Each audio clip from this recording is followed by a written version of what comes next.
Welcome back to the Golf Bay podcast. I'm Rhiannon. And I'm Andrea. And we have a wine. Per usual. This one's fun. I say that every time because they're all fun. They're all fun, but y'all, this is one, actually really unique. It's very unique. Like, you're not going to find it. They brought it to us because of its uniqueness, but I love that it's still a big brand, but it's not a wine that you would really know about because of how, like, it's unique very the niche. wine is. Like, just the process of making it is very niche. So, this is Blindfold Blanc de Noir, which is a white Pinot Noir. Yes, and it's, if you have no idea how wine gets its color, it's by the skins of the grape. Most grapes are actually white on the inside, and the skins are what gives it its deep red color. So they do exactly what you think to make this wine, which seems like a lot of work. Yes, so once they pick the grapes, they immediately after harvest, they crush and, like, separate, so it doesn't have, like, time for the inside of the grape to turn red, and then, like, right. They don't keep the skins on it, so that the skins can't turn the juice red. So yeah, they use Pinot Noir grapes, fresh after harvest, and that's how it is a white Pinot Noir. Yes, and Blanc, wait, what is it? Blanc de Noir means white from black. Yes. Which means white grape, or white wine from a red grape. Yes. And so they compare it to, like, a Sauvignon Blanc, kind of. They're like if Sauvignon Blanc and Pinot Noir had a very sophisticated cousin. Yes. So if you like Sauvignon Blanc, or if you like those really mild whites and you're kind of trying to expand your palate, this would be a really fun one, and it would be a really showstopper if you brought it to any wine lover's table. Yeah, because it's so different. Like, no one, like, I bet you 99% of people that you asked, have you ever had a white Pinot Noir? 99% of people are going to be like, no. Which is a great selling point for our staff. It's like if we have somebody that comes in that, like, loves wine and they're asking a lot of questions, that's such a fun conversation starter and a fun way to get people to try new wine. Yeah. So when you drink this wine, you can expect, like, fresh citrus, white flowers, cranberry. It's going to be really, like, bright acidity and light-bodied. I think it pairs well with a charcuterie board, or my favorite, the baked feta. Yeah, that would be so It's, like, good. super creamy. It would go so well together. It'd be fun. I think if I did a blind tasting on this one, I would never be able to guess it. I would not be able to guess it. No. I wonder if, like, a sommelier or, like, someone like Winston, I don't know what Winston's, like, certifications are, but I wonder if, like, you could blind taste a white Pinot Noir. And, like, guess it immediately. It would be very hard, in my opinion. I'd be very impressed. But yeah, it's made by The Prisoner, Yep, The Prisoner. Yeah, The Prisoner Wine Company, so. Which we have The Prisoner on our menu, which is a red blend, and then we used to have Unshackled, but they discontinued it. We couldn't get it. Something happened. Yeah. But we love The Prisoner Wine Company. They always give us. They have reputable wine. Like, everyone knows their name. So it's definitely something fun and interesting. So come to Gulf Babe and try it out. It's such a fun bottle. Okay. Now that we've got our wine talked about. So last week we talked about, like, multiple revenue sources, and one of those is events. And so I feel like a lot of people ask how we get events, like, to come to fruition. And people are like, you do so many events, like, how do you come up with the ideas, and aren't you tired? Yes. Yes. Yeah. But there's a lot that goes fun. into it. It is fun. Like, when the event goes well and you look back, we're like, that was fun. That was so much fun. But we've had flops. We've had some flops on events now. We cover them up well, but, you know, social media shows only the best side of it, and we're here to give you the hard truth sometimes, and not every single event works. Not every single event brings in, like, these revenue streams, and I think it's important to talk about how we make sure that it is successful and how we lead the horse to the water, whether they drink or not. Yeah. So, let's start with music bingo. Okay. Like, go to the original music bingo. Okay, the original music bingo. We were doing trivia, and everyone loved trivia. Yeah. Trivia was awesome. And then after 2 months, it started declining and tanking. And at the end of the third month, I was like, okay, we're done with music bingo. Or we're done with trivia. I was like, what can we do that's, like, new, fun, and different that can, like, take over a weekday night? I think it was your idea with music bingo. Well, okay, so a friend an acquaintance, someone I went to high school with, grew up with, honestly, probably kindergarten through 12th grade, owns a bar in my hometown, and they were doing, I think it's called Singo Bingo, which I came to find out is, like, a coined term, and you have to hire the company if you're going to call it that. And I was like, okay, well, we're just going to do music bingo. We'll do it our own way. And we had Taylor. No, wait, that wasn't Taylor. No, Taylor did trivia. Yeah, Taylor did trivia. One of our employees, Savannah, ran music bingo, and I was like, hey, you got to do the playlist, you got to do the card, you got to run the whole thing, I'll pay you this much, you have this many hours a week to figure it out. And it was wildly popular. It took off. Like, the first post we did, organically, was one of our best performing posts for, like, 2 months. And we honestly, we just looked at our numbers, and it was one of our best posts of all time, and I was like, which no ad was ran. I ran ads on, like, the event, like, the Facebook events itself, and then any secondary posts that we did. But that original graphic was all organic. You guys ate that up. And this was off-season. It was off, it was off-season, like, January, February, March. And so we were getting, like, true locals in the door, which was absolutely super fantabulous. And it was, like, we had to fully staff, overstaff sometimes, because it was, like, shoulder to shoulder. People were literally standing using their phone, like, to write when they had the song. Yeah. It was crazy. It was to the point where I was like, people were like moving stuff around and like my displays, and I was like, don't touch my stuff. Oh my gosh. Like, I'm so sorry. And I say that because I want people to have a good experience, and when there's like standing room only, like, I don't want you to be uncomfortable. This is a fun topic too. This was one of the first events that I was like the staff member we had running it, she was very much like, no, more people. I'm like, no, like, you have to protect the experience.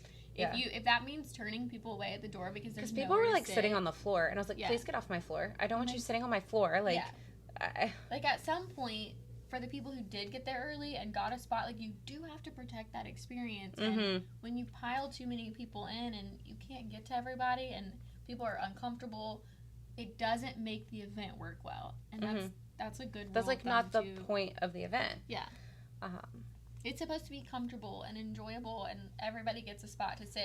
If you don't mind standing, that's fine. But the people who were like sitting on the ground, I'm like, this isn't what I wanted to provide to you. Yeah, like, I want you to have the good experience. And so we stopped taking reservations. I was like, hey, it is first come, first serve. And the event in the off season started at 6, and people started showing up at 4:30 to secure like their spots, early. Which was fun to see. Yes, but that did decline as well because it happened just like trivia. 2 months we were up, and after 2 months it started declining. So we kind of took a break. We did, which I think is great for any of these like bigger events. Like run a month or 2 at a time. Which is another piece of advice I'd give you is, you can't make something every single week. You can't always say it's going to be here, because the mentality of I'll just go next weekend.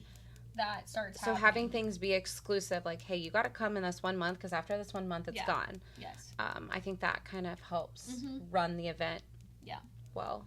And our first trivia, Shannon ran, which... music bingo of the new season. Yes. First, this is the new season, which we started at the beginning of June. But it wasn't the first Tuesday of June because it was the Jelly Roll concert. Yep. So it was the next one.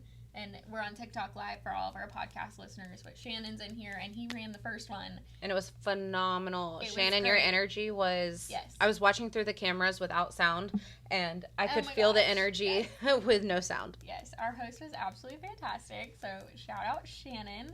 And then the next week, we have another employee running it. And it was, again... wall to wall. It was insane. I was watching, and they're like, can you help me? I'm like, I can't get there fast enough to possibly help you right now. Like, my husband came. Yeah. Cody came and bust. But it was like, when they texted, that was like an hour and later that they needed help. I'm like, you have got to lock in, girls. You've got this. Like, you've got it. You've got this. Like, I can't get there fast enough to be of any assistance to you. Yeah. I'm like, I can come later, but I can't help you right now. So they actually ran out of martini glasses. That's how many people were there, which is... We need to get down more martini glasses for tonight. Yeah. Mental check. But we were just really excited to bring back music bingo, and we tried to come up with some different themes because I think 1 or 2 might have repeated, but new and different themes. Yeah. And I try to match them up, like what last weekend we had Coastal Cowgirl, Denim and Diamonds, which is kind of like a cowgirl theme. So we had Today's Country. This weekend we have Emo Night, which is like 2000s pop punk alternative music, and so that's what we're doing for music bingo this week, which is so fun. So I try to tie them together. So if you're here on vacation, like, come during the week and then come on the weekend. Yes. So music bingo is so much fun. Now, what we do to make music bingo happen is every single Tuesday I update the graphic, so you're always looking at least 4 weeks of Music Bingo. And as we get shorter, because it's only 2 months, it's June and July, that'll change, but you're always seeing the new. Yeah, like when we repost the graphic, you're putting like, this week's theme is emo, pop punk. What to expect. These are like the types of songs that you can expect to be on the bingo. And then just like general rules of bingo. If it's the first time seeing the graphic, I want you to know that we do not take reservations. First come, first serve. You have to buy at least one thing on our menu to get a bingo card, and we do 3 rounds, and you do actually win prizes. Yep. So I think another rule of thumb of running an event is just because you're posting the same graphic doesn't mean you're hitting the same audience. People are coming in and out of our area all summer long. That posting seemingly the same graphic isn't going to hurt your event. It's only going to help it. So, blast it out. That's what helps with these events, is like put it everywhere. We post it to our stories. Same with like our Martini Mondays and stuff. Like we have that running for 48 hours consecutive on our stories, which works just as well as a post sometimes. Yeah, stories do help a lot. So Music Bingo is so much fun. If you're listening on Thursday, go ahead and get ready for Tuesday. And I think next Tuesday is Taylor Swift. Yes. Because Toy Story just came out, and she had this big thing with Toy Story, and she has like the song for Toy Story. So I'm like, what a great week to tie it in. Yep. So that's Taylor Swift, and then July starts, and Shannon will be running all of July. Yeah. It'll be so much fun. It'll be a lot of fun. So what are some other events that we've had lately? We had our wine pairing, our full dinner. I think we talked about it last week. Yeah. On the podcast. It was our first time to ever do a full plated wine dinner. We usually just do like a charcuterie board, like a personal charcuterie plate, because it pairs well with any wine that would be in a tasting. But there's so many restaurants that do like a full wine dinner, and we've always been like a little bit of FOMO, like, man, we can't do that because we don't have like a full kitchen to be able to do all those things. So we hired a chef. Yes. And he killed it. Oh my gosh, the menu is insane. The pairings were impeccable. Yeah, when you like try the food on its own, fantastic. And then you try the food with the wine, you just didn't know it could get better. Yes, and it did. It went together so well. I want the Nougat cream on the sourdough. See, my favorite was the fries with the bubbles. It was... Oh, I loved it all. Oh, well, just kidding. The brisket with the Zinfandel. It was all so good. The s'mores tiramisu, yeah. But I think another thing about, like, the events, we were just talking about this with the other event we're planning. We put it out, like, marketed it for a week just as, like, a barbecue wine dinner. And it didn't get any hits. No. Then we put, like, the local wine connoisseur and the chef. Their faces. We put their faces on it, and all of a sudden we sold out in, like, 3 days. Which always happens. If I put someone's face on it, all of a sudden people are like, hey, I'm there. Just, like, personalizes it. So, any resource you have for your events, use them. And you know what I've noticed? Since we started doing that, I don't know if you've noticed all of the local places have started doing it. And I was like, don't take my good idea. Yeah. Although, it's a form of flattery. I would do it too. But yeah, and someone got mad. I don't know if you remember, Winston was like, so-and-so got mad. They were like, you can't do that. And Winston's like, why can't they? Like, yeah, you can do it too. Yeah, just here's the picture. Yes, we love putting Winston's face on all of our stuff because we love Winston and everybody else loves Winston. So use your resources, name call when you can on these events. It definitely helps, especially in a community like this when you are targeting locals. Even at the wine dinner, we had people traveling from, like, Mobile. I think we had Pensacola, and we had tourists. And then we also had very, very local people here. It was really cool to see people from Mobile. I was like, oh, are y'all local? Y'all visiting? She was like, well, we're from Mobile. And I was like, oh, wow. And she's like, we were just looking at fun Father's Day events, and they brought their dad. Yes. And it was really cool. Yes, a lot of there were a lot of couples that were coming for Father's Day, which was fantastic. That's why we came. Usually I work the event, and I was like, I really want to participate. Yeah. And then I was like, well, I'm going to participate and work. So I just kind of bounced back and forth. Like Once the food started coming out, we were like good to sit down and hang out. But it was so much fun. I think what really worked on that event was, like, putting their faces on graphics. And then I had an ad running on it that had a call now button. You cannot do text on Meta. But mostly for these local events, I'm not running Google ads on these. I'm running Meta ads. And so we did call now. And I'm sure we missed some phone calls because they could call at any time. Yeah. But that is how we got some people on this event, is running those very local ads and then reposting. Post. We posted the original graphic. We posted the second graphic. We posted it to our stories like every single day. Mm-hmm. Like you couldn't. Yeah, you can't just post it one time and then be like, oh, that'll work. Like, you have to, I had to forget, there's some statistics. Like, someone has to see something X amount of times before they take action. So I'm like, I'm going to put it in front of your face until you're like, hey, we should go. Yeah. Like, I make it think like it's your own idea. I've seen it so many times, but this one registered, I'm going. Yeah. I think also, we used to do 2 wine tastings a month, and we kind of take a break in the summer because it's just too hectic to do a wine tasting. But I think another reason this one was so successful is because it was so different from anything that we've ever done. Like, I don't want people to get bored of like, well, I'm just going to get a charcuterie plate. Like, I'm really happy that I could bring something different and give them a new experience at Gulf Babe. Yeah. Like, absolutely. Same but different. Yeah. Love it. We had such a good time. And talking about same but different. Yeah, this is fun. I don't know if I can take credit because we were kind of approached to do this, and I was like, I've never done it, but I don't see why not. And it's a tequila tasting. Yes. With a very big, well-known tequila brand that we've kind of been working with. If you've been in the bar, you know who it is. He's standing up. He stands in our. He scares the shit out of our employees every day. King George himself. Just a man in there. Just a man. They're like, who's the man in Gulf Babe? Like, it's just George. He's fine. So I put him in a corner so he's not like the first thing you see when you walk in. So, Codigo. I'm just gonna say it because we love them. The reps actually came up with this idea or something like it, and then you know, we just kind of take things and run. And you had the final meeting with him today that kind of like nails everything down, and so now we move into the like get people here stage. Yep. So we were talking like what tequila are we gonna give them, how many pours of each, what's the cost breakdown, what food are we gonna give them? I'm like, I can't give you 2 shots and not offer you food. Especially with tequila, I feel like you have to. Yeah.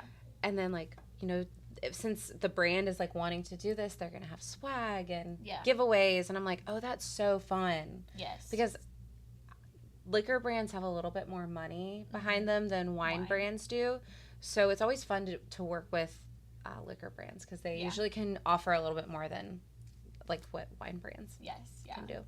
So we're super excited for this. I think our brains just kind of switched into being like, oh, it's a cool idea, to like, okay, let's do it. It's locked in. We're doing it. Like, we're already getting with food caterers, or are we going to do the food? Like, we're trying to figure it all out.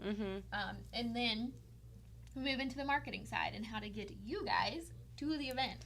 So I was kind of telling them, they're like, how do you usually do your tastings? I was like, well, our wine tastings, this is what we do. We've done a beer tasting and it flopped. I was like, I've never done a spirit tasting. And I was like, I don't want to lie to you. I'm like, I can either be sold out wall to wall because it's so new and so different. Like, we've never done it.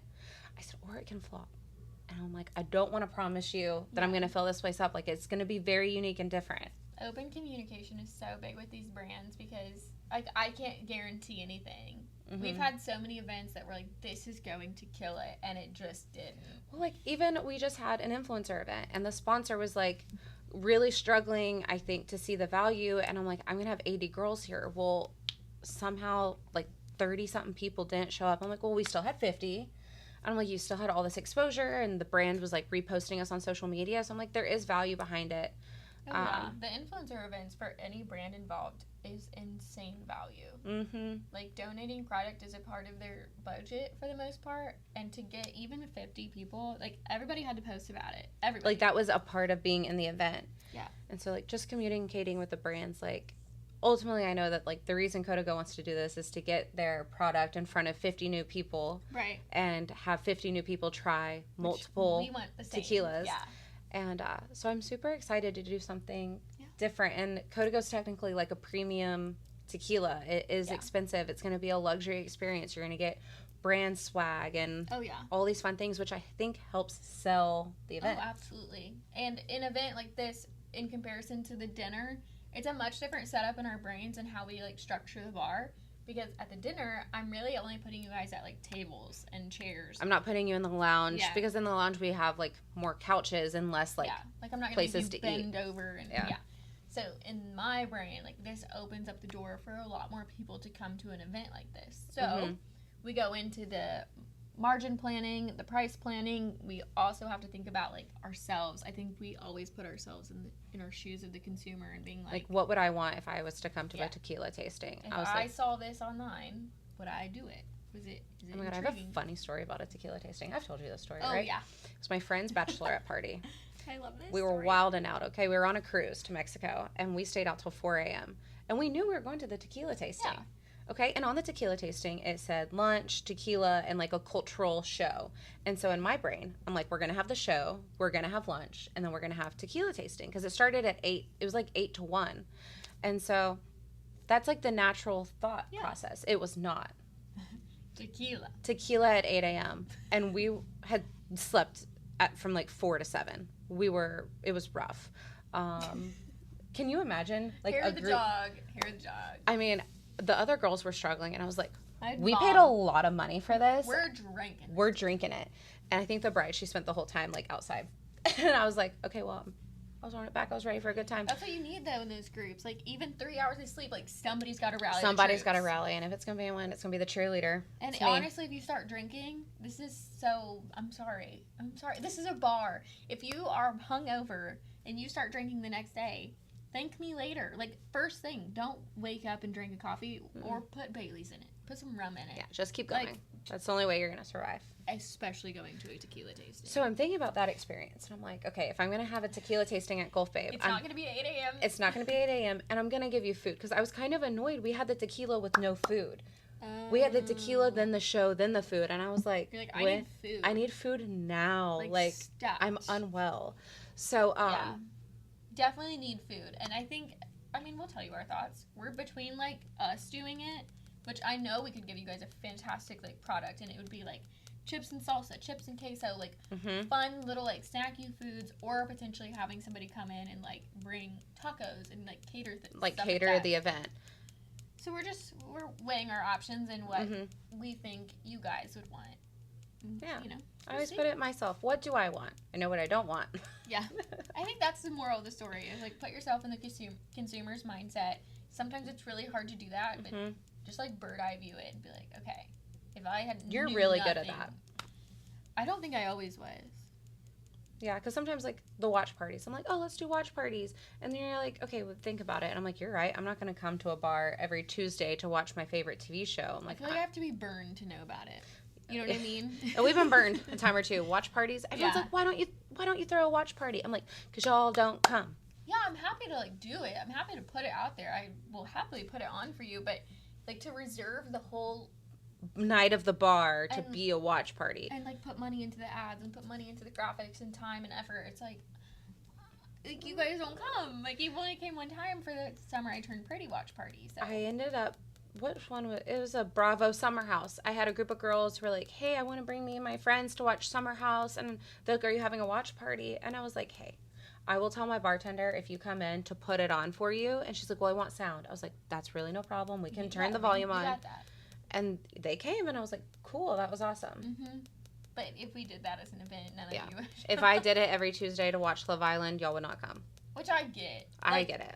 Theoretically, I think it sounds like a fantastic idea. And if, like, me and my friends, I think in a bigger city it would work because you have a lot more people. Yeah, but at the end of the day, the only one that worked was the Summer I Turned Pretty finale, which I love that concept. Is like premiere watch, yeah.